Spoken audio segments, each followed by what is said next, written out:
Masya Allah. Kayak ada acara pernikahan sebenarnya jemaah, Masya Allah. Alhamdulillah, segala puji bagi Allah Jalla Jalaluh, alladzi bi ni'matihi tatimmus shalihat, yang karena nikmatnya kebaikan-kebaikan menjadi sempurna. Demi Allah, kalau bukan karena kebaikan Allah kepada kita, kita nggak akan sampai ke tempat ini. Berapa banyak tempat-tempat yang dicintai Allah yang kita tidak menghadirinya, tapi sebagian kita semangat untuk hadir di tempat yang dimurkain Allah Jalla Jalaluh. Allahumma salli wa sallim ala abdika wa rasulika Sayyidina wa maulana Muhammadin wa ala alihi wa ashabihi ajma'in. Ya Allah, semoga salawat dan salam, berkah dan nikmat senantiasa Engkau curahkan untuk hamba kekasih-Mu, untuk baginda Nabi kita Muhammad alaihi salatu wassalam, untuk keluarga beliau, untuk istri-istri beliau, untuk putra-putri beliau, dan untuk seluruh sahabat Nabi. Semoga Allah meridai kita bersama mereka. Amma ba'd, jamaah, keluarga besar siapa ini? Keluarga besar Sanhafi dan keluarga besar Wan Judi, Ustaz.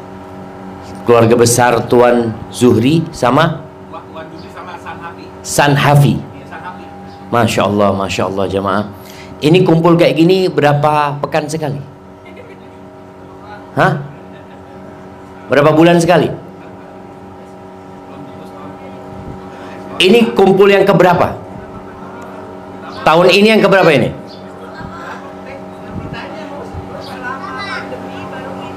Masya Allah, berarti selama hampir 3 tahun lah nggak kumpul. Masya Allah, Alhamdulillah nih bisa kumpul ini benar-benar nikmat dari Allah Subhanahu Wa Taala. Hari ini tanggal berapa? Tanggal berapa jamaah?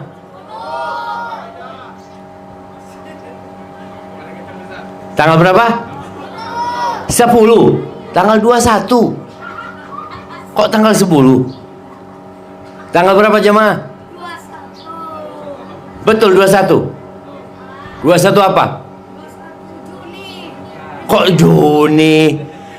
Jamaah, ada masalah yang mungkin kita anggap remeh ya.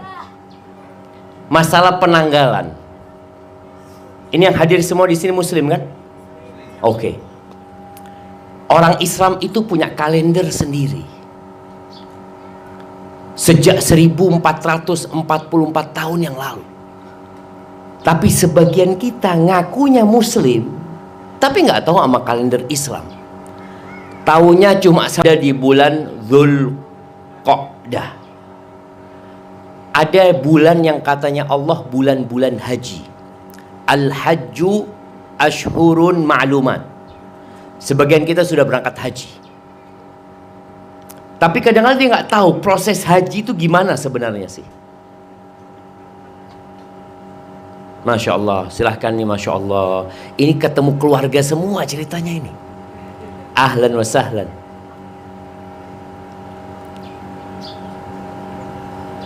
Nah, silahkan yang baru datang untuk menempati tempat duduk yang kosong.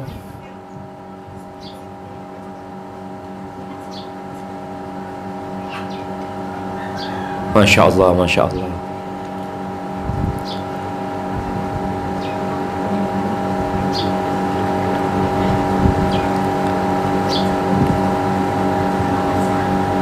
Ahlan wa sahlan. Ahlan wa sahlan. Masya Allah. Banyak hadiahnya udah jamaah.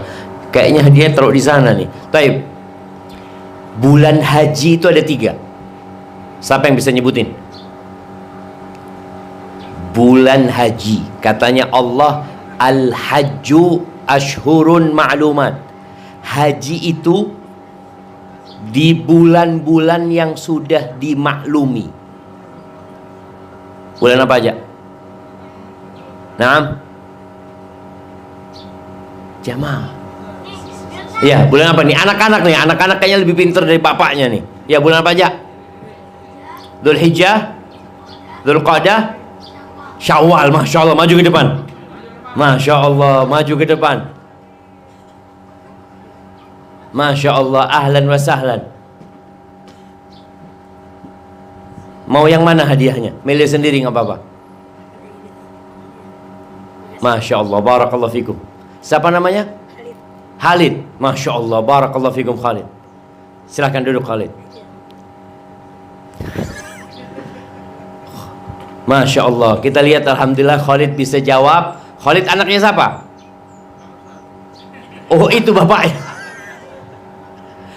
Iya, bulan haji itu bulan Syawal, Dzulqa'dah, Dzulhijjah.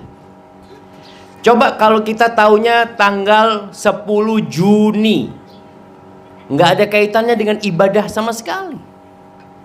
Baik, kemudian pertanyaan yang kedua, sebutkan 4 bulan haram.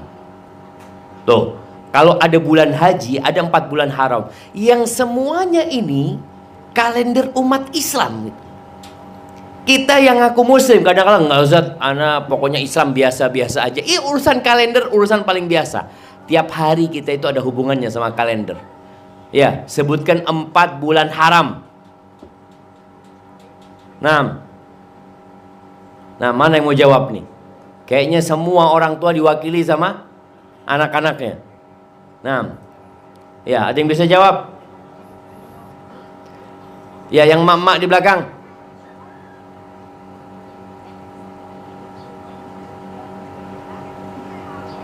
Kayaknya masih ada rapat di bawah. Nah, udah? Siapa yang bisa jawab? Zatwa. Nah, sebutkan. Berdiri biar dengar. Itu mic-nya, pegang mic-nya itu. Ini kerja kelompok kayaknya cuma.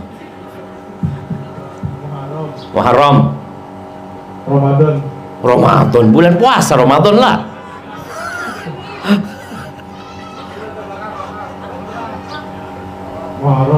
Muharram, Rajab,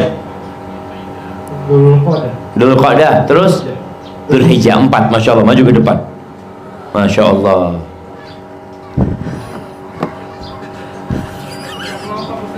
Ini kerja kelompok ceritanya ya. Nggak apa-apa, bismillah. Mau yang mana? Iya, siap. Barakallahu fikum. Nah, ahibati fillah, berkaitan dengan bulan haram, berbuat dosa di bulan haram itu nggak sama dengan berbuat dosa di bulan biasa. Tapi buat orang yang nggak tahu, sama aja buat dia. Padahal Allah Azza wa Jal benar-benar menjadikan bulan haram itu bulan suci. Baik, sekarang kita masuk tanggal 21. 9 hari lagi kita akan masuk ke bulan apa? Bulan Dzulhijjah. Dari tanggal 1 Dzulhijjah sampai tanggal, nah, kasih apa lagi Ustaz ini jangan. Siap, dari tanggal 1 Dzulhijjah sampai tanggal 10 itu dikenal dengan 10 awal Dzulhijjah.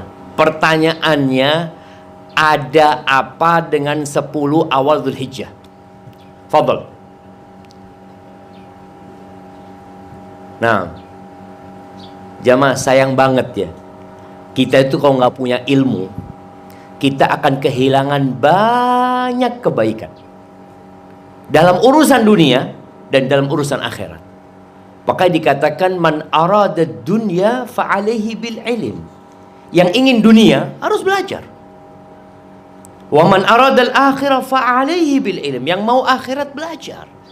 Makanya berapa banyak ya orang-orang sekarang, mak-mak nih, yang sudah tidak pakai bumbu penyedap. Kenapa dia masak tanpa bumbu penyedap? Karena dia tahu, enggak usah, ternyata ini bisa menyebabkan ini, itu macam-macam. Tapi ketika dia nggak tahu, dia suka. Ada istri seorang ustadz. Istri seorang ustadz ini kepingin makan nasi goreng di pinggir jalan. Sang suami ngomong, sudahlah makan di rumah, bikin nasi goreng di rumah. Enggak, kepingin nasi goreng di situ. Akhirnya nih ustadz ngomong sama istrinya, udah, engkau duduk di mobil, aku yang turun. Ketika dia turun, dia ngomong sama yang goreng, nggak usah dikasih bumbu penyedap. Sudah sampai rumah dimakan, loh kok nggak enak ya, kata dia. Iya, yang bikin enak itu bumbu penyedapnya sebenarnya. Diambil lagi jemaah. Tadi udah dikasih ke Ustadz, diambil lagi. Masya Allah. Hadiah buat hadiah. Jadi berapa banyak orang yang meninggalkan berbagai macam hal yang dulu dia kerjakan, tapi sekarang nggak dia kerjakan. Kenapa? Karena dia punya ilmu. Maka sekali lagi itu 10 awal Dzulhijjah ini, kata Nabi alaihi salatu wassalam, mungkin sebagian kita sudah pernah dengar tapi lupa. Disampaikan oleh khatib Jumat kemarin umpamanya, tapi nggak fokus. Kata Nabi alaihi salatu wassalam, ma min ayyamin al-amalu salihu fihinna ahabbu ilallah min hadhil ayyam. Catat nih jemaah. Tidak ada hari-hari sepanjang tahun ya yang beramal soleh di dalamnya lebih dicintai Allah daripada beramal soleh di 10 awal Dzulhijjah. Kita biasa sholat sunnah tiap hari, umpamanya kita sholat duha, tapi di awal Dzulhijjah nilainya lebih baik dari sepanjang tahun. Kita biasa sodakoh, tapi sodakoh di 10 awal Dzulhijjah memiliki nilai yang jauh lebih besar. Sampai para sahabat bertanya, walal jihadu fi sabilillah, ya Rasulullah, jihad di jalan Allah, perang yang berpotensi membuat orang kehilangan nyawanya, membuat orang pulang cacat, membuat anak-anak jadi yatim, para wanita jadi janda. Apakah amalan itu masih lebih baik beramal di 10 awal Dzulhijjah? Kata Nabi alaihi salatu wasallam, walal jihadu fi sabilillah, jihad di jalan Allah pun tidak dapat menandingi beramal soleh di 10 awal Dzulhijjah. Illa rajulun, kecuali satu kondisi. Seorang laki-laki yang keluar dari rumahnya berjihad di jalan Allah, dia bawa hartanya, dia bawa jiwanya, kemudian dia tewas di jalan Allah, nggak pulang. Itu baru yang tidak tertandingi.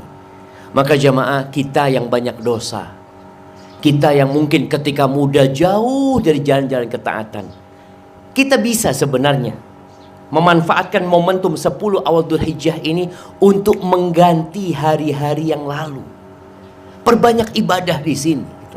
Lebihkan baca Qur'annya, lebihkan sodakohnya, lebihkan puasanya. Tapi bukan itu tema kita hari ini.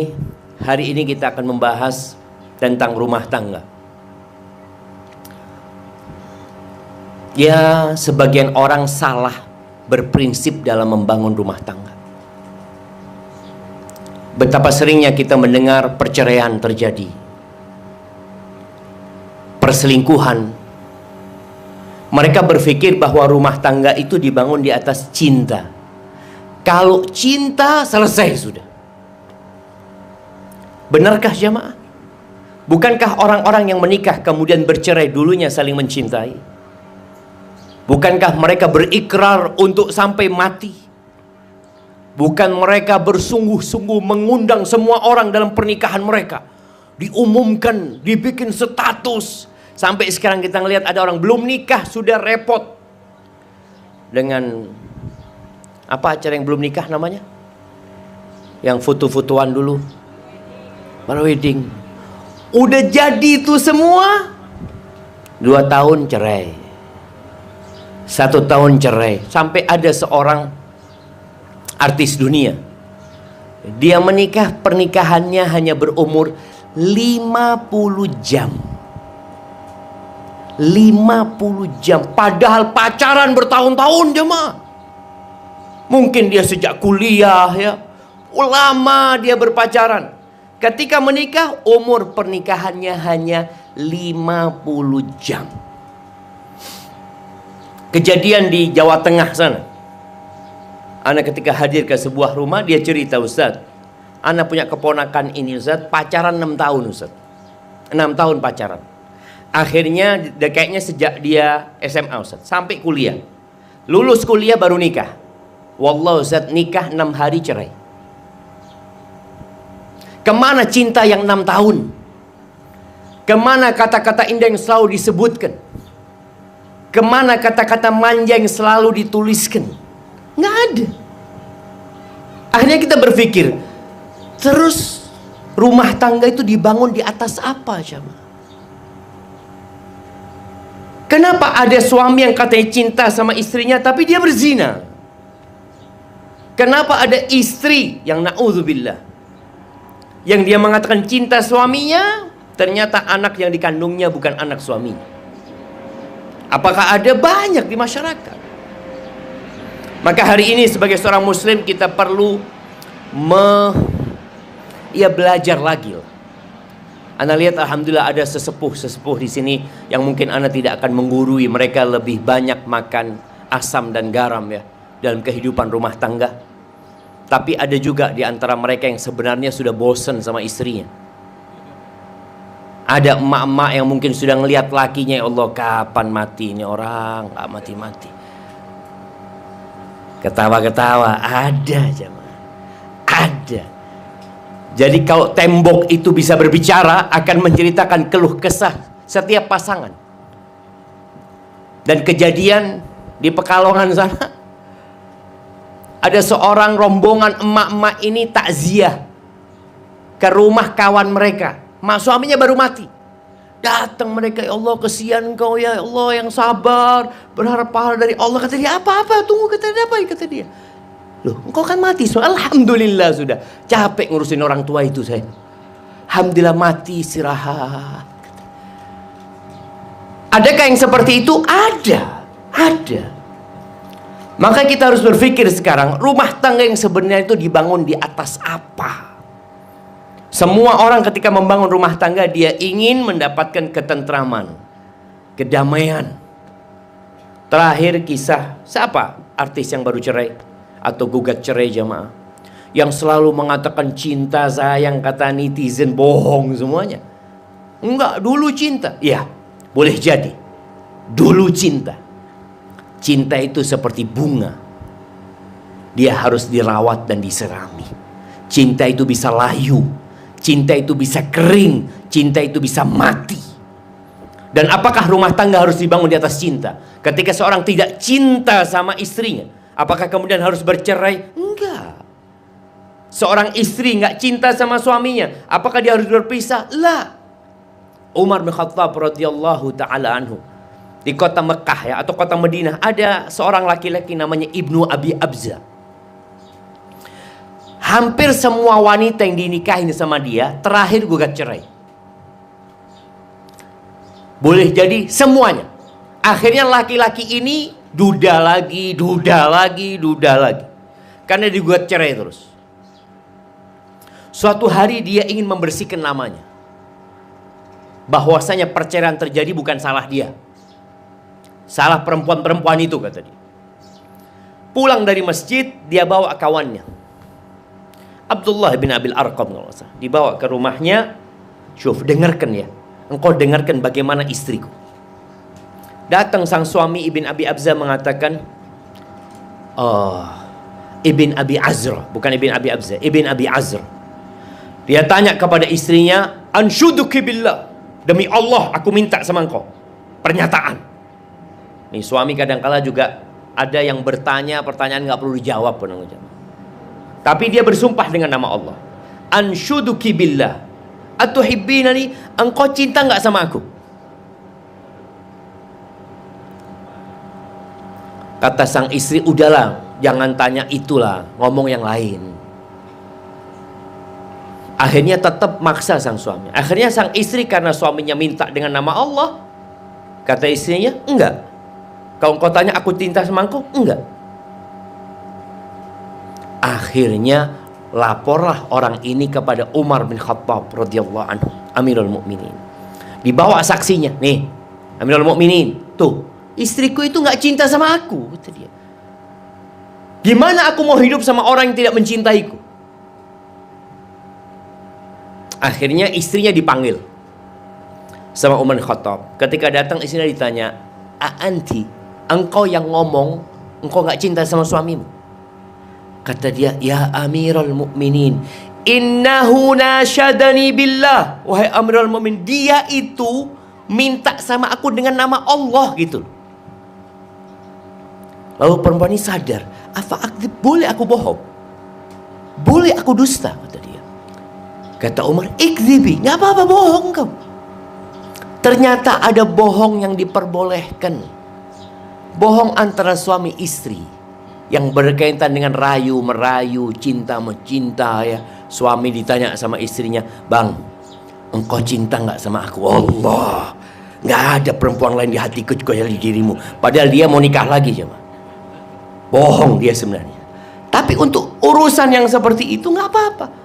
Nggak ada. Engkau kalau belah dadaku, ada namaku terukir di sana. Siapa yang suka diomongin kayak gitu sama suaminya? Oh, kadang-kala istrinya ngomong gombal bang. Umar mengatakan kepada perempuan, boleh kau bohong. Ketika ditanya sama suamimu, cinta, cinta. Sayang, sayang. Kau pengen mati sama aku? Iya, mati bersamamu. Sampai surga, sampai surga. Padahal di hatinya enggak. Lalu Umar bin Khattab mengatakan, jemaah, ini pesannya. Fa inna aqallal buyut allati tubna 'alal hub. Sedikit rumah tangga yang dibangun di atas cinta. Sedikit. Kenapa? Karena kita hidup di dunia bukan untuk bersenang-senang. Mata'un qalil. Kesenangan dunia ini sedikit. Kita makan apa nanti? Makan apa? Soto? Soto Banjar. Soto Banjar. Baik, bayangkan ya, makan soto Banjar dengan kita BAB. Nikmat mana aja? Kalau dikasih makanan enak lalu Allah katakan nggak bisa BAB. Apa yang terjadi? Wallahi soto Banjar nggak ada rasanya. Kita akan ke dokter. Oh harus operasi, kita akan operasi. Itulah kehidupan dunia jemaah. Bukan tempat bersenang-senang, tempat berjuang. Maka semua kenyamanan yang ada di dunia itu berbalut kesedihan, tangisan, berbalut ketidaknyamanan. Karena kita diciptakan untuk mengabdi kepada Allah Azza wa Jalla. Tempat bersenang-senang ada namanya surga. Makanya ketika seorang bertanya kepada Imam Ahmad mengatakan, ya Imam, matarraha, Imam, kapan istirahat? Kapan istirahat? Capek hidup di dunia ini. Dunia ini penjara buat orang beriman. Penjara. Ini nggak boleh, itu nggak boleh, harus kayak gini, wajib seperti itu. Capek. Kapan istirahat? Kata Imam Ahmad, fi awwali qadamin tadauha fil jannah. Ketika engkau meletakkan kakimu di surga, baru istirahat. Makanya kembali kepada perkataan Umar bin Khattab radhiyallahu anhu, sedikit rumah tangga yang dibangun di atas cinta. Sedikit. Terus kenapa kok orang-orang bertahan dalam rumah tangganya? Coba seorang anak tanya sama ibunya. Siapa yang bapaknya suka marah-marah, tanya sama ibunya, Mak kok mau bertahan sama bapak kayak gitu? Ya, kesian bapaknya. Nah, sudah tua. Kalau bisa dibungkus, emak bungkus bapakmu itu. Cuma kesian. Kesian yang membuat dia bertahan, bukan cinta. Dan kebanyakan kalau sudah tua-tua ini yang ada kesian. Ada suami yang kesian sama istrinya, istri kesian sama suaminya. Ana bertemu dengan satu orang, ya suaminya sudah umur 70 tahun, 72. Udah pakai tongkat, udah tua. Istrinya 62, 65. Tapi istrinya kuat. Istrinya gugat cerai suaminya. Punya usut, ternyata istrinya mau balas dendam sama suaminya. Suaminya ini zalim, Ustaz. Zalim. Sekarang dia sudah tua renta.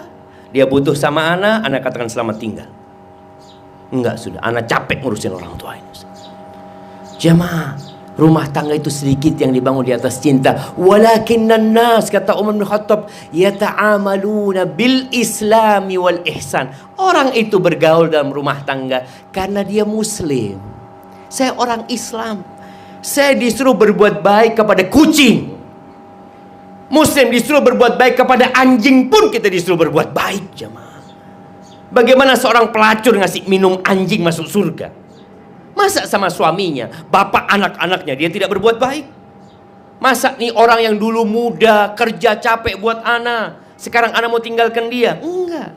Mereka bergaul karena Islam dan diperintah untuk berbuat baik. Maka prinsip pertama membangun rumah tangga itu takwa. Bertakwa kepada Allah. Oleh karena itu tatkala seorang hendak menikah, kata Nabi SAW, perempuan itu dinikahin karena apa aja? Nah, karena 4 hal. Siapa yang mau jawab? Nah, fadhal. Mana mic-nya? Kasih mic-nya. Ini yang kecil-kecil jangan ngomongin masalah kriteria istri. Mereka mau musyawarah juga, mau kerja kelompok, jemaah. Nah. Assalamualaikum warahmatullahi wabarakatuh. Waalaikumsalam warahmatullahi wabarakatuh. Izin menjawab. Siap. Pertama, karena kedudukannya. Karena kedudukan apa nih? Nasabnya. Ya. Siap. Lalu kecantikannya. Karena kecantikannya. Hartanya. Hartanya. Terus terakhir agamanya. Agamanya. Ini udah nikah. Siapa namanya? Nabil. Nabil. Nabil waktu nikah pilih yang mana? Belum nikah. Oh, mau pilih yang mana ini? Agamanya. Agamanya. Nggak empat-empatnya. Empat ya, kalau bisa. Berat kayaknya. Bonus. Masya Allah. Fadhol Nabil, maju ke depan. Kasih hadiah. Masya Allah. Anak kasih 2 buat Nabil, 1 buat Nabil, 1 buat harimnya nanti kalau zuhur. Masya Allah. Barakallahu fikum. Nah, ada yang mau ngambil mantu Nabil ya, mah? Iya, karena 4 hal. Karena darah bangsawan. Karena nasabnya mulia. Yang kedua, karena hartanya. Yang ketiga, karena kecantikannya. Yang keempat, karena agamanya. Kata Nabi SAW, fadfar bidzatid din taribat yadak. Kalau engkau ingin punya rumah tangga yang indah, yang penuh dengan kebahagiaan, yang penuh dengan kebahagiaan dan kedamaian, bukan cuma bahagia tapi bahagia, damai, tentram, fadfar bidzatid din, cari yang agamanya baik. Tuh perempuan gak akan selingkuh ditinggal suaminya. Tuh perempuan akan jaga kehormatan dirinya. Tuh perempuan akan taat dan nurut. Tapi kalau menikah karena cantik, berapa lama kecantikan perempuan itu bertahan? Bapak-bapak yang sudah nikah ini, istrinya sampai kapan cantik? Sampai sekarang? Oh, Masya Allah, masih. Tapi istri tetangga lebih cantik, Ustaz. Rumput tetangga lebih hijau dari rumput sendiri. Kecantikan itu, kecantikan perempuan itu bertambah apa berkurang? Bapak-bapak, bertambah apa berkurang? Diem bapak-bapak, takut dia. Terus terang lah.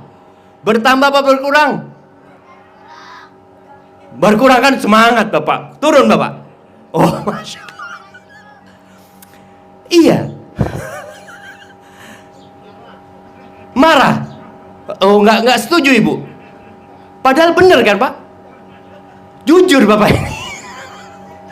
Iya, kecantikan perempuan itu turun. Bahkan ini ada sebuah rahasia yang Anda sampaikan kepada bapak-bapak dan ibu-ibu. Rahasia, seorang itu melihat sesuatu yang belum dia miliki tidak dalam wujud aslinya. Seorang melihat sesuatu yang belum dia miliki itu tidak dalam wujud aslinya. Dia melihat dengan emosi. Contoh, seorang yang kepingin mobil. Ada yang kepingin mobil, mungkin apa mobil yang bagus-bagus di sini? Mini Cooper umpamanya. Ada Mini Cooper. Setiap lewat mobil itu, ya Allah, kapan aku punya? Lewat lagi kapan? Sampai dia beli ya, Ma. Ketika dia beli, dia taruh di garasinya. Bagaimana perasaan dia? Seneng. Dia liatin tiap hari, sehari, 2 hari, dimandiin, dibersihin. Dapat sebulan, bagaimana perasaan dia? Biasa aja. Biasa. Begitu pula dengan istri yang cantik.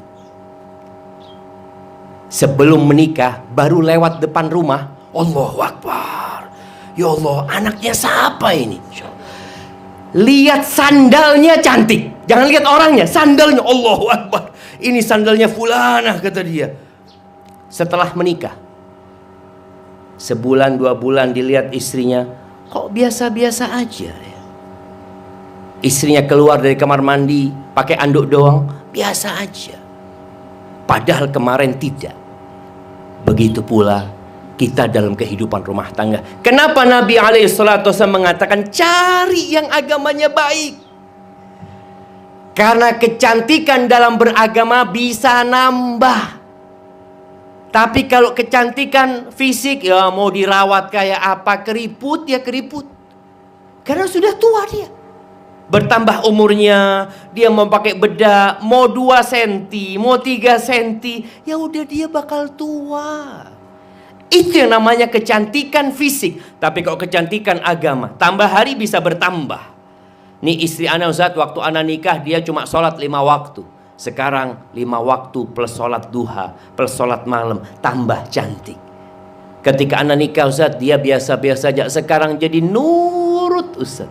Di sini suami akan semakin cinta.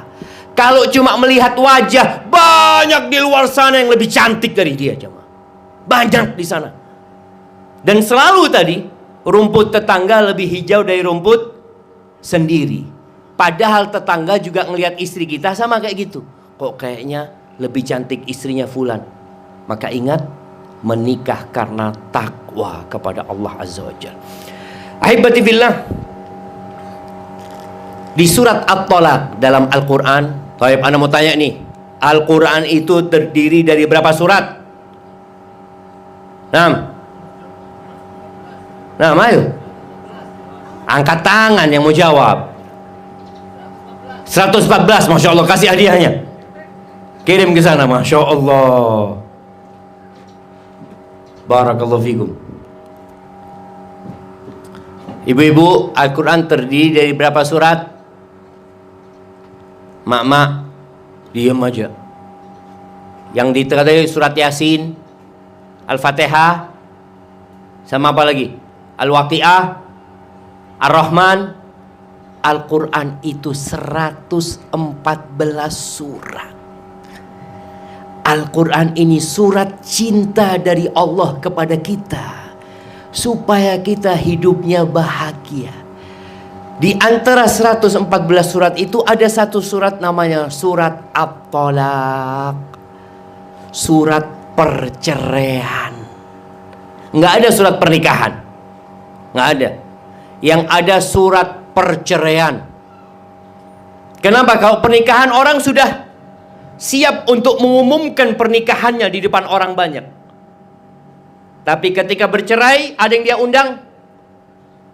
Siapa yang pernah dapat undangan perceraian? Alhamdulillah Ustaz, ana dapat undangan perceraian.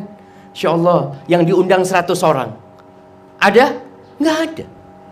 Karena itu kesedihan. Di surat At-Tolaq ini, Allah 5 kali menyebutkan takwa. Itu menunjukkan prinsip dasar utama rumah tangga itu takwa. Contoh nih yang ada di ayat ke-1 dari surat At-Tolaq, Allah mengatakan ya ayyuhan nabi.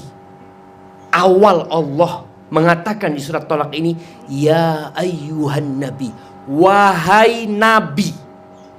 Padahal sebenarnya yang dipanggil itu kita. Tapi Allah ingin mengatakan kepada Nabi agar umatnya yang mengaku umatnya Nabi Muhammad SAW. Kita semua ngaku-ngaku. Buktikan engkau. Kalau engkau umatnya Nabi Muhammad SAW. Ya ayyuhan nabi, idza talaqtumun nisa fatalliquhunna li'iddatihinna. Wahai Nabi, apabila kalian, habis Nabi dikatakan kalian, apabila kalian hendak menceraikan wanita, maka ceraikan wanita itu di masa iddah mereka. Lalu kata Allah, wa ahsul iddah, hitung masa iddah itu. Wattaqullaha rabbakum, takutlah, bertakwalah kepada Allah Tuhan kalian. Ana mau tanya sama mak-mak ini. Apa hukumnya kalau suami menceraikan istri dalam kondisi hamil? Mama.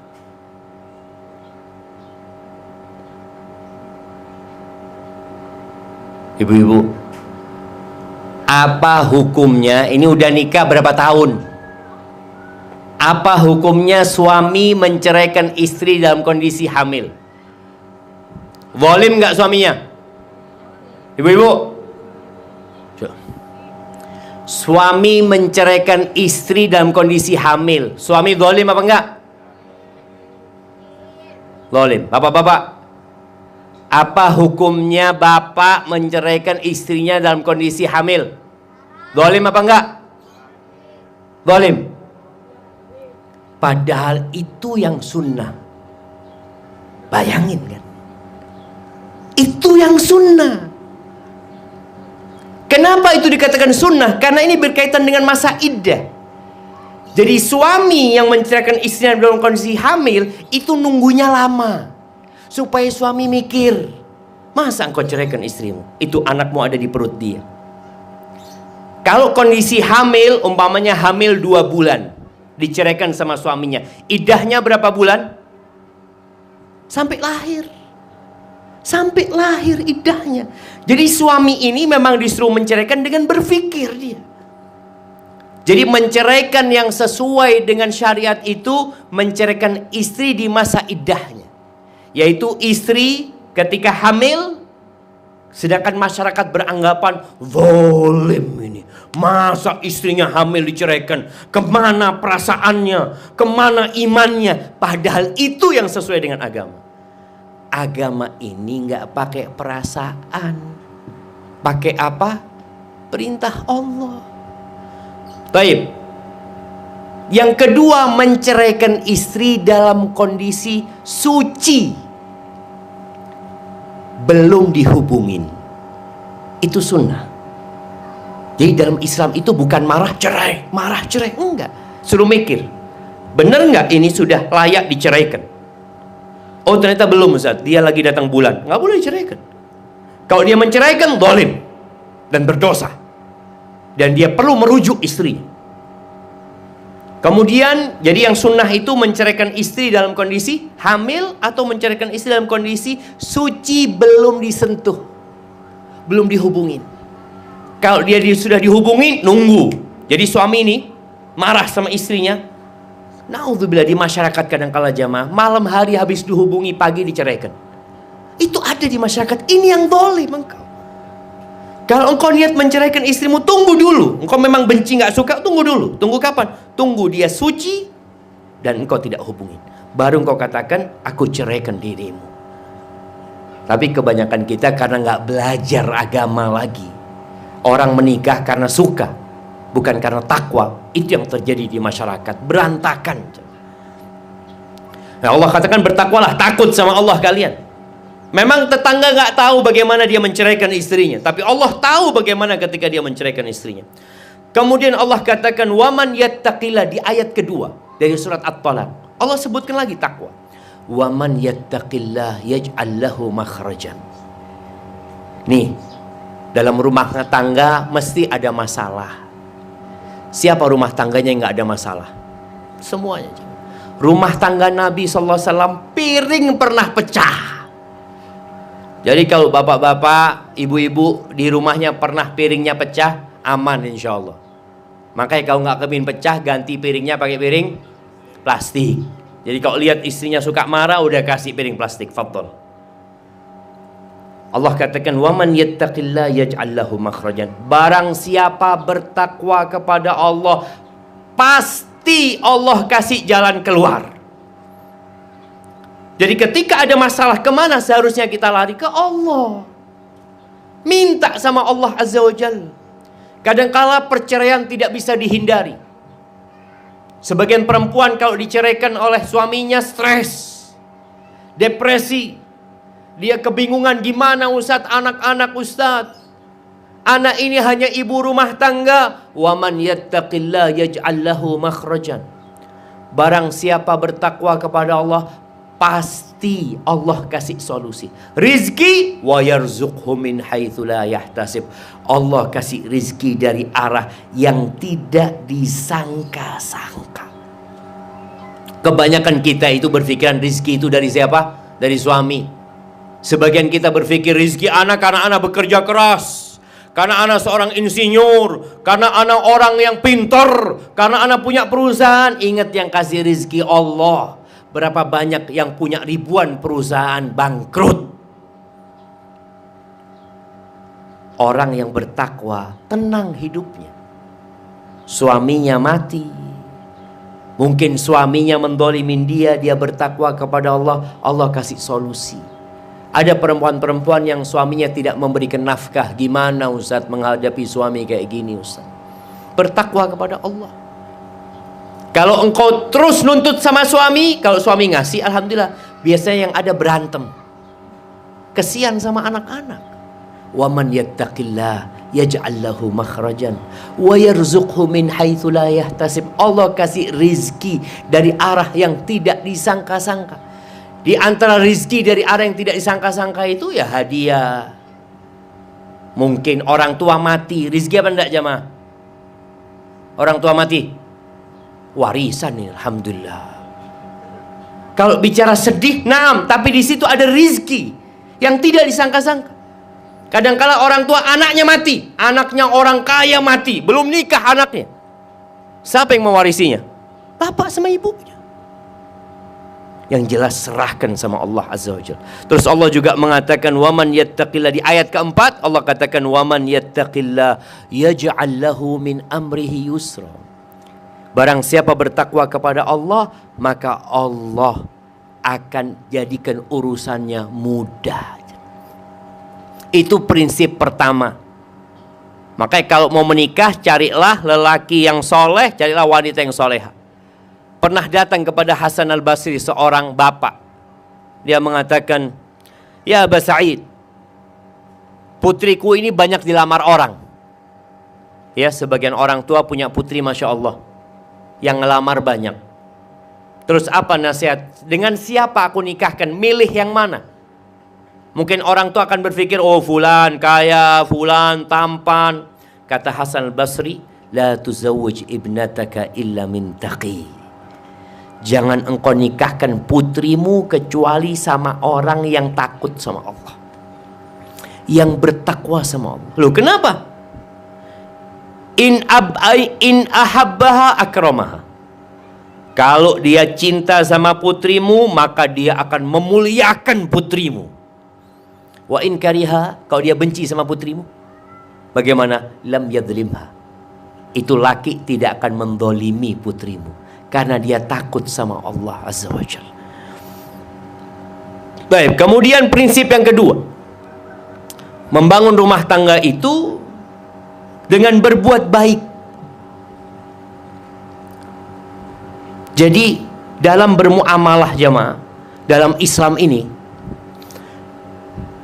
biasanya kan kita sering dengar, engkau berbuat baiklah kepada orang lain agar orang lain berbuat baik kepadamu. Engkau tersenyum kepadaku, aku tersenyum kepadamu. Engkau memuliakan aku memuliakan dirimu. Ini prinsip yang ada di masyarakat. Dalam Islam enggak. Lebih dari itu. Nabi SAW sampai mengatakan, silman qata'ak. Nih, biasanya dalam keluarga terjadi pemutusan silaturahim. Fulan enggak lagi menegur kita. Kadang-kala masalah-masalah harta. Kata Nabi SAW, sambung yang memutuskan hubungan kepada. Yang terjadi banyak di masyarakat, engkau berkunjung ke rumahku, aku berkunjung ke rumahmu. Engkau kirim parcel buat aku kirim parcel kepadamu. Biasanya seperti itu. Kata Nabi SAW, sambung orang yang memutuskan hubungan. Yang nggak mau menegurmu, nggak mau datang ke rumahmu, nggak mau telepon engkau yang telepon. Nggak ada urusan, Ustaz dia lebih muda, seharusnya dia yang tahu diri. Nggak ada. Memang dia harusnya kayak gitu. Tapi bagaimana ketika dia memutuskan hubungan? Kita katakan selamat tinggal, lah. Islam nggak kayak gitu. Sambung orang yang memutuskan hubungan samamu. Wa ahsin ila man asa'a ilaik. dan berbuat baiklah kepada orang yang berbuat buruk kepadamu. Ini Islam. Jadi dalam berumah tangga, jangan selalu mengatakan, kadang-kala seorang perempuan mengatakan, Ustadz, hadis-hadis yang berkaitan dengan taat sama suami, itu kalau suami baik Ustadz. Suami kayak gitu, na'udzubillah, anak gak mau nurut sama dia. Ini terjadi dalam rumah tangga. Padahal gak kayak gitu prinsipnya. Suamimu berbuat buruk kepadamu, engkau berbuat baik sama dia. Ini perintah Allah. Apa kata Allah Azza wa Jal? Idfa' billati hiya ahsan. Balaslah keburukan itu dengan yang lebih baik. Ini prinsip Islam. Jadi orang berbuat baik sama kita, kita berbuat baik sama dia, ya memang biasa. Tapi orang berbuat buruk sama kita, kita berbuat baik sama dia, ini spesial jamaah. Allah mengatakan wala tansawul fadla bainakum. Kalian dalam kehidupan rumah tangga jangan melupakan keutamaan di antara kalian. Melihat kepada kelebihan bukan melihat kepada kekurangan. Ya, sering ana sampaikan, istrimu bukan bidadari dan engkau bukan malaikat. Enggak. Makanya Nabi SAW mengatakan la yafraq mu'minun mu'mina.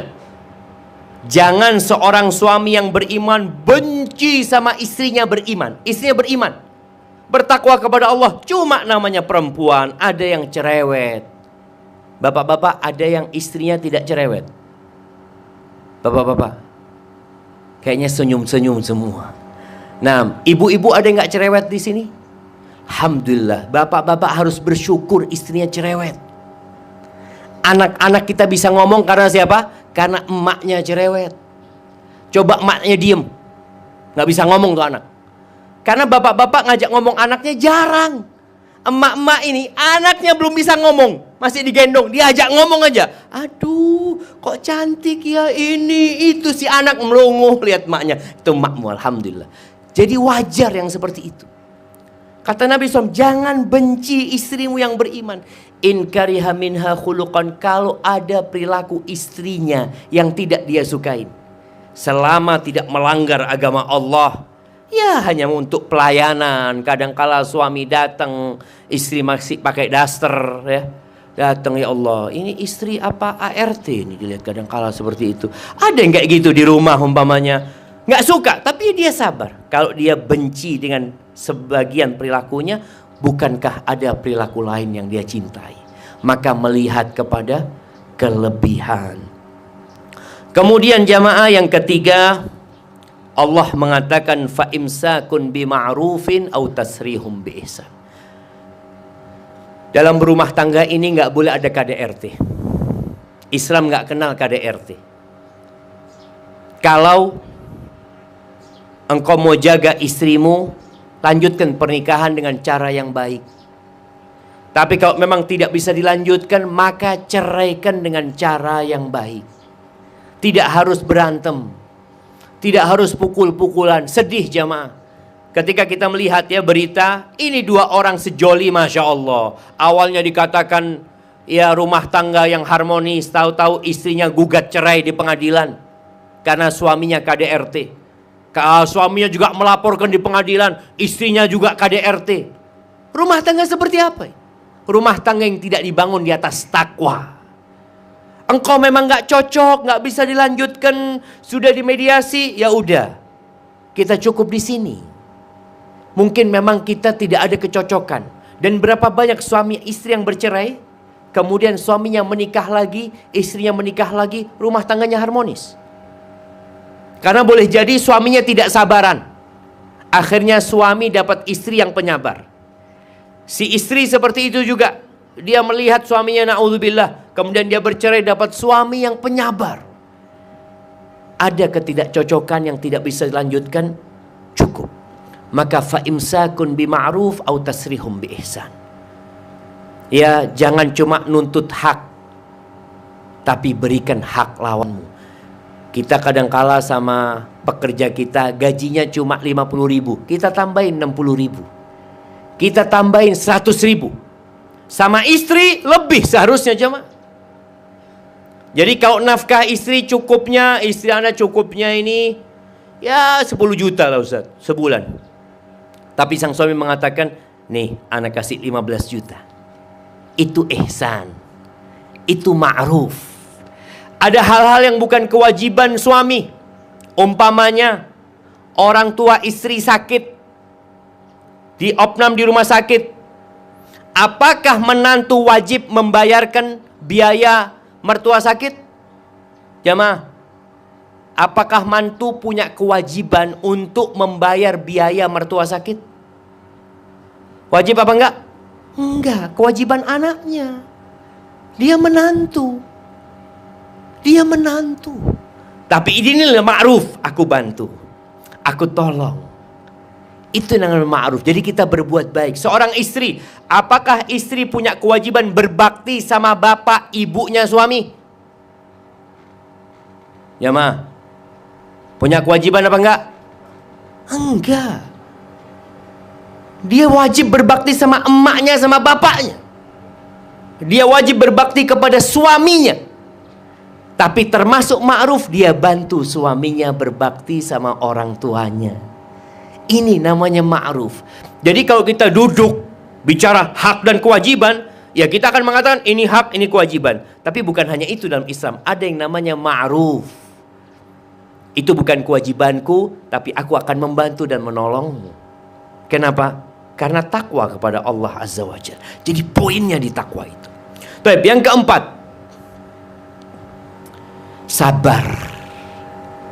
Jadi dalam kehidupan ini kita perlu sabar.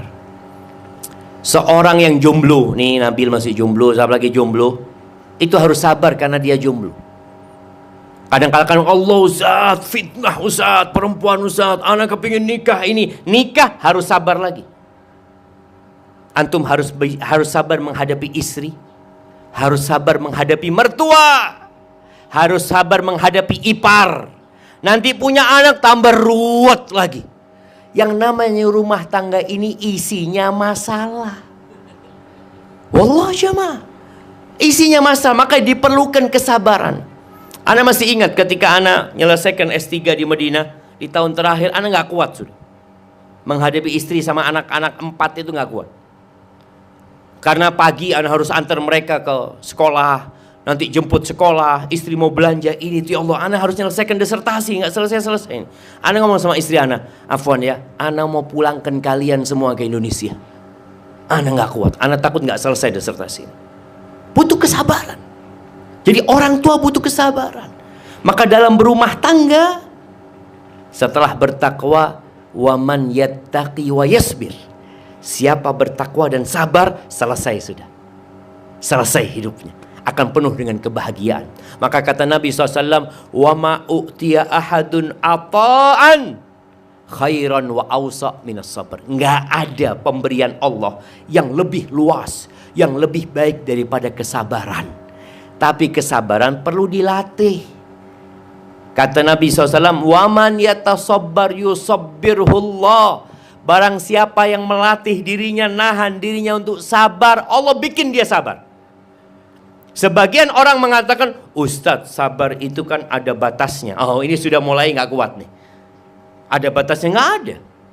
Engkau perlu bersabar. Selama masih bisa dijalani, jalani. Ini ada kejadian jemaah. Ada kejadian yang sedih sebenarnya kalau dengar cerita ini. Seorang istri yang diceraikan gara-gara 1 kaleng Pepsi. Diceraikan gara-gara 1 kaleng Pepsi. Perempuan itu beda sama laki-laki. Apa bedanya? Nah, Ana mau tanya sama emak-emak, apa bedanya emak-emak sama bapak-bapak? Coba kasih mic-nya sama emak-emak. Siapa yang mau jawab? Kadang-kala kan seorang mama mengatakan, ini Ustaz, bapak-bapak tidak mau memahami bagaimana perempuan. Iya, fadhal. Ibu-ibu, Allah mengatakan walaysa dzakaru kal untha. Laki itu nggak sama sama perempuan. Masya Allah, yuk kita dengar nih. Ya, apa perbedaannya mama sama bapak-bapak? Ya, kalau mama pakai hati, kalau bapak-bapak pakai logika. Masya Allah, terus? Cuma itu doang? mama lebih baper ya. Lebih baper. Ya. Kalau bapak-bapak lebih santai. Ya udahlah. Santai gitu kan. Nah, Masya Allah. Bagus, kasih hadiahnya jamaah. Jadi udah tahu nih sama suaminya nih. Ambil hadiahnya. Iya, sini adik naik, biar adik naik. Masya Allah, kasih hadiahnya. Barakallahu fikum. Iya, bapak-bapak itu kadang-kadang santai, betul. Istrinya marah dia santai, yang santai ya. Tapi umumnya kayak gitu. Kadang-kala nih, kalau suami istri berantem nih, ada bapak-bapaknya yang memang sudah belajar, udah ngerti, dia diem ya. Kemudian dia pergi meninggalkan rumah, karena dia nggak ingin panjang-panjang. Apa kata istrinya? Tunggu dulu, belum selesai nih. Belum selesai. Emangnya berantem mau dilanjutkan? Ya ditinggal, seharusnya kayak gitu. Jadi perempuan itu pakai perasaan tadi dikatakan, dan perempuan itu sering lupa dengan kebaikan. Dia kalau sudah sakit hati, yang dia ingat sakitnya terus, ya, kayak nggak ada baiknya suami itu. Dan ini terjadi dengan satu kaleng Pepsi. Nih suaminya mau pulang dari kerja, istrinya telepon, bang, ini di Saudi sana, bang jangan lupa bang ya, Pepsi 1. Siap. Suaminya pulang, dekat rumah dia mampir di minimarket, dia beli tuh belanja yang biasa dia belanja. Subhanallah jamaah, Pepsi lupa dia beli jamaah. Dia bawa 2 kantong besar nih jamaah. Semua istrinya kebutuhan rumah tangga. Sampai rumah, istrinya kan minta Pepsi, dicari Pepsinya itu. Dia lupa dengan semua yang dibeli sama suaminya. Bang, kok nggak ada Pepsi? Ya Allah, lupa anak. Istrinya mulai, subhanallah bang ya, selalu yang aku inginkan kau lupa. Engkau ingat bang, dulu aku minta ini, engkau nggak kasih. Dulu terus ya masih istri ini membongkar luka-luka lamanya sama suami. Kata istrinya, aku minta maaf gitu, enggak terus. Akhirnya sang suami nggak tahan. Nggak ada kebaikan suaminya. 2 kantong plastik itu dilupakan. Yang dia ingat Pepsi plus dosa-dosa suaminya yang dulu. Akhirnya suaminya nggak kuat, ini sudah berumah tangga 7 tahun. Kata suaminya, sudah aku ceraikan engkau. Kayak gitu jemaah. Makanya ya, perempuan itu kenapa banyak masuk neraka? Bapak-bapak, coba kasihkan mic-nya ke bapak-bapak. Nah,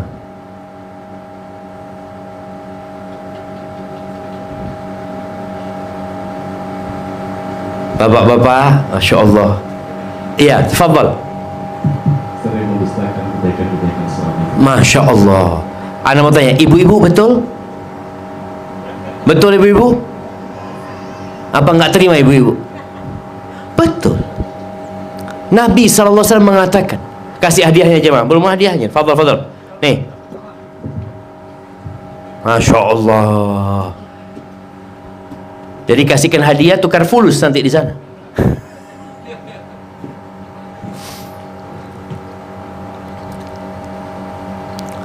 Nah, kata Nabi SAW ketika mengatakan uritun nar, ditampakkan kepada aku neraka, fa idza aktsaru ahlihan nisa, kebanyakan penghuni neraka itu wanita.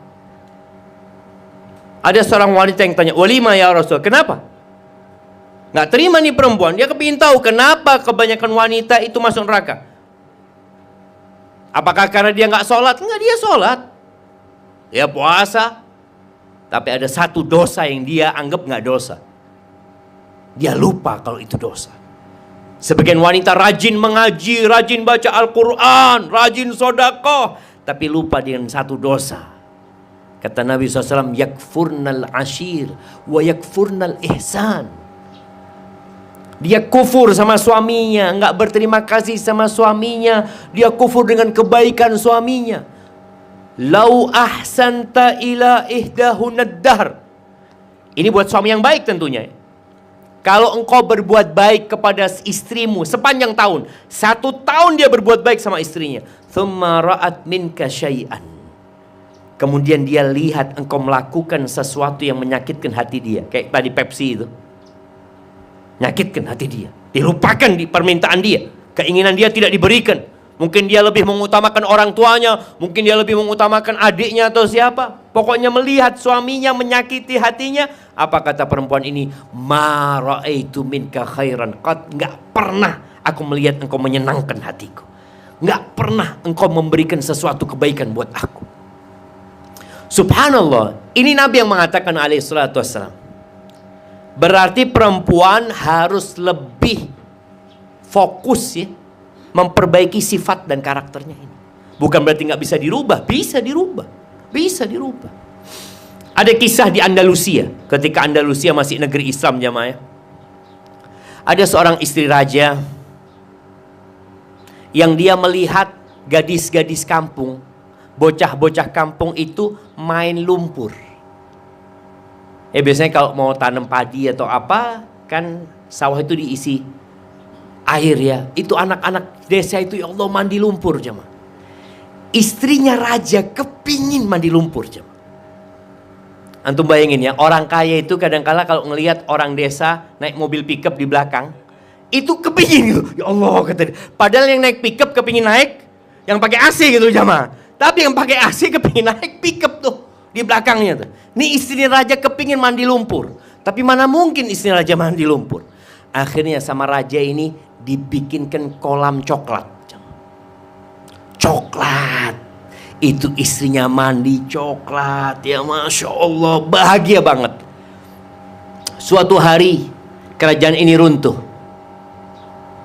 Akhirnya sang raja sama istrinya ya hidup menjadi orang biasa.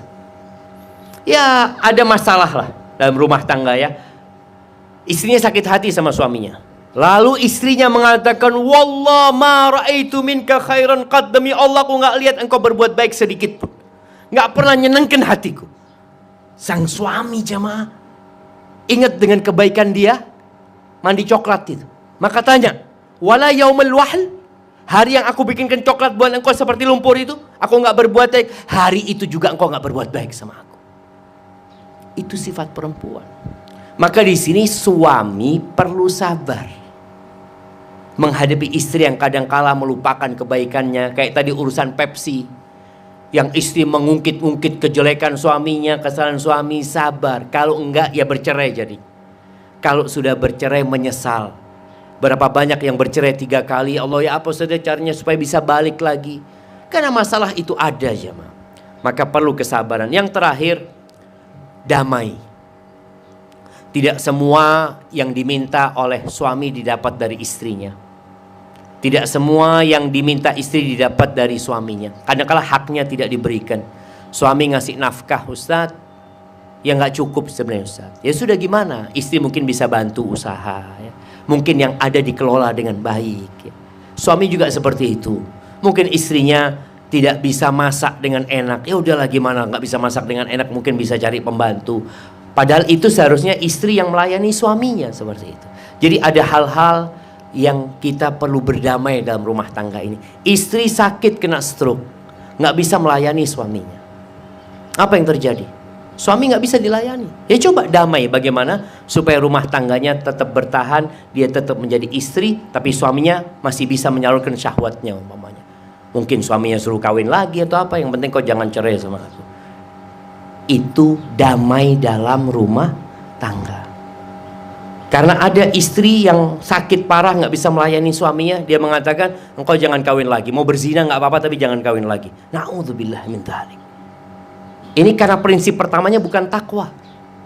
Yang dia pikir kalau nikah lagi, oh nanti warisan, nanti harus adil, nanti harus ini. Kalau berzina kan selesai menyalurkan syahwatnya, selesai dia pulang ke rumahnya. Na'udzubillah, nggak seperti itu. Kalau seperti itu, maka rumah tangga itu akan berantakan. Anak-anak akan jadi anak-anak yang tidak benar, yang tidak taat, akan durhaka sama orang tuanya. Hadza wallahu a'lam bishawab. Itu yang dapat Anda sampaikan. Kurang lebihnya mohon maaf. Mungkin kita masuk ke sesi tanya jawab. Nah, Anda kembalikan kalau ada pertanyaan, monggo silahkan, kita santai. Yang mau makan-makan, yang mau minum-minum jamaah. Nah,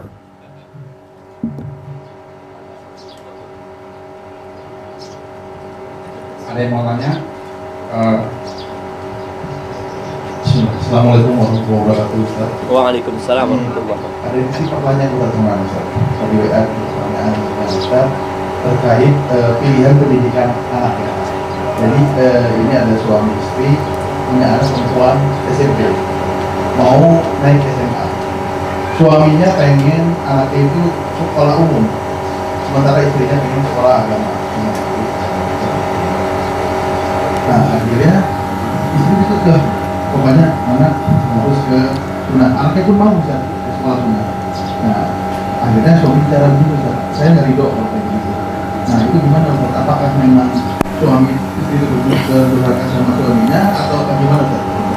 Masya Allah, barakallahu fikum. Iya jamaah, kalau bicara pendidikan buat anak ini sebenarnya kembali kepada visi dan misi orang tua. Kalau visi dan misi orang tua itu berbeda, biasanya anak jadi korban. Rasulullah Sallallahu Alaihi Wasallam itu pernah mendiamkan istrinya selama 1 bulan. 1 bulan 9 istri Nabi itu ditinggal. Kenapa? Karena visi yang udah berbeda. Istri-istri Nabi pada waktu itu banyak menuntut, yang minta kemewahan dunia, banyak cemburu ini dan itu. Akhirnya setelah 1 bulan turun firman Allah yang Nabi bacakan kepada setiap istrinya. Istrinya dikasih pilihan. Kata Allah Azza wa Jalla, ya ayuhan nabi, wahai nabi, ini di surat Al-Ahzab ayat 28 29 bisa dilihat nanti. Ya ayuhan nabi, wahai nabi, qul li azwajika, katakan kepada istri-istrimu, in kuntunna turidnal hayatad dunya wa zinataha fata'alaina umatti'kunna wa usarrihkunna sarahan jamila. Kalau ambisi kalian itu dunia, kemewahan dunia, kenyamanan dunia, kemari kalian semua, aku kasih pesangon, aku kasih harta, lalu kita selamat tinggal. Aku akan ceraikan kalian dengan perceraian yang baik, selamat tinggal. Itu kalau ambisinya dunia. Tapi wa in kuntunna turidnallaha wa rasulahu wad daral akhirah, kalau ambisi kalian akhirat, Allah dan Rasulnya dan kehidupan akhirat, fa innallaha a'adda lil muhsinati minkunna ajran 'azima. Sesungguhnya Allah menyediakan buat orang yang berbuat baik di antara kalian pahala yang besar. Wallahi jamaah, dunia kita lihatlah, kita akan jadi tua renta, kita tidak akan dapat menikmati dunia. Kembali kepada pertanyaan sekarang, kalau ternyata visi mereka berbeda, maka sang istri perlu bertanya kepada suami, bang, engkau ingin anakmu jadi apa sih? Engkau kepingin jadi apa? Banyak orang tua mempersiapkan anaknya hanya untuk jadi orang pinter, hanya untuk menjadi orang yang dapat menghasilkan uang dunia, visi dan misi. Banyak orang pinter di penjara. Itu di Sukamiskin rata-rata orang pinter di sana. Bahkan profesor, doktor ada di sana. Anda pernah masuk ke sana berjumpa dengan orang-orang pinter jemaah di sana semua. Apa keinginan orang tua? Ingin menjadikan anaknya orang pinter. Dan ini pendidikan yang kayaknya perlu diperbaikin. Ini juga ada seorang yang Masya Allah, dia kasih masukan sama dia, itu tokoh sabung ayam se-Asia Tenggara. Orang ini. Kemudian dia bertobat. Dia mengatakan, Ustaz, kita itu salah didik sama orang tua kita, Ustaz. Loh kenapa? Dari dulu bapak ibu anak ngajarin, nak sekolah nak supaya jadi orang pinter, nak sekolah supaya jadi orang pinter. Nggak ada yang mengatakan supaya jadi orang soleh, supaya jadi orang yang bertakwa kepada Allah. Hampir nggak ada, Ustaz. Selalu supaya jadi orang pinter, supaya bisa bekerja, supaya bisa punya uang. Selalu itu yang ada di diri orang tua. Maka di sini perlu istri ngomong, bang, engkau kepingin jadikan apa anak-anak kita? Kalau bicara sekolah umum, lihat sekolah umum itu yang jadi masalah. Indonesia ini darurat seks bebas. Itu yang namanya laki perempuan dikumpulkan satu sekolahan. Jadinya apa? Dulu tahun 93. Iya. Itu ada penelitian di daerah kampus ya. Di mana hanya tinggal berapa persen yang gadis di sana. Laki perempuan dikumpulkan jadinya apa gitu. Oh enggak Ustaz, insya Allah bertakwa kepada Allah. Ini seperti seorang ayah yang melempar anaknya ke air lalu mengatakan, nak jangan sampai basah. Jangan sampai basah. Anak lu gimana sih ya? Engkau lemparkan aku ke air lalu engkau katakan jangan sampai basah. Ya basah aku di sana gitu loh. Maka kalau dikatakan apakah istri durhaka sama suami? Insya Allah enggak. Hanya butuh waktu suami melihat hasil anaknya.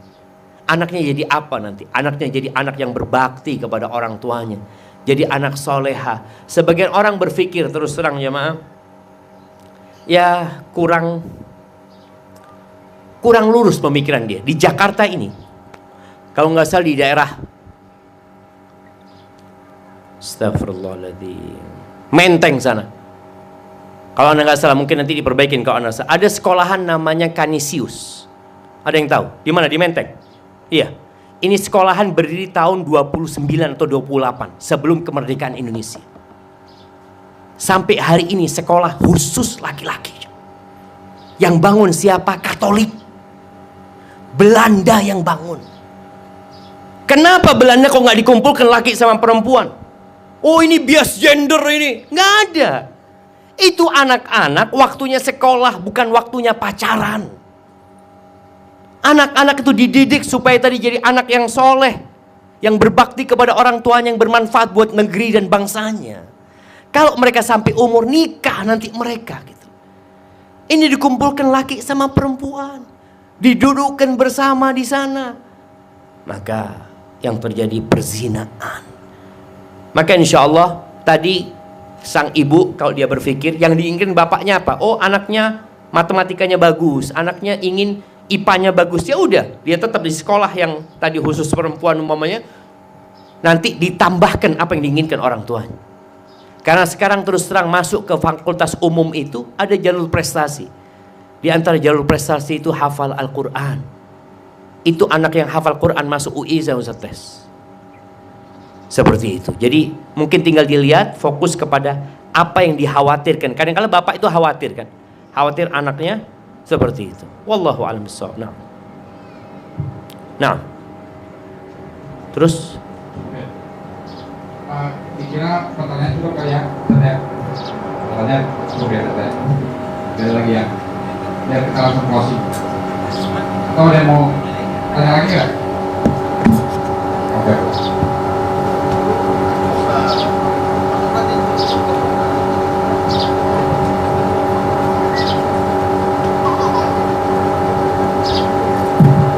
Assalamualaikum warahmatullahi wabarakatuh. Waalaikumsalam warahmatullahi wabarakatuh.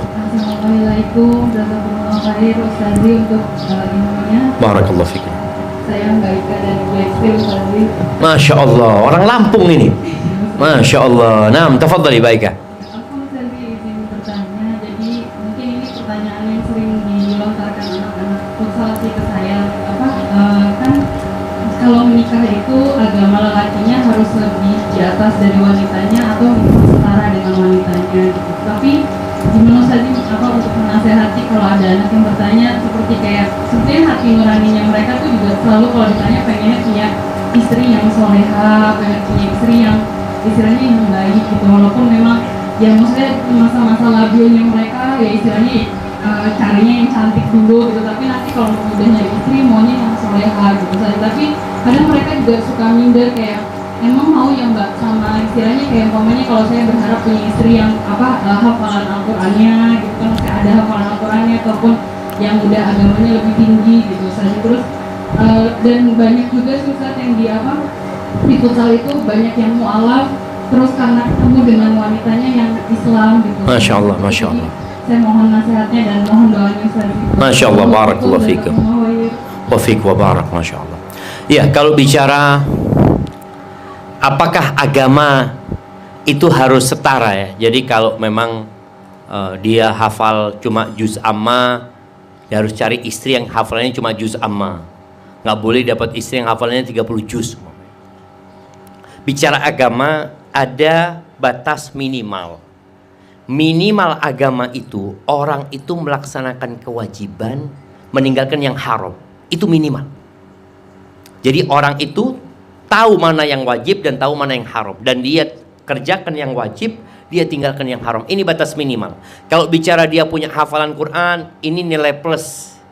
Tapi apakah suami yang tadi umpamanya suami ini ya dia alhamdulillah melaksanakan yang wajib, meninggalkan yang haram, tapi dia belum bisa baca Quran. Bolehkah dia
telah menyampaikan ilmu yang insya Allah bermanfaat bagi kita semua.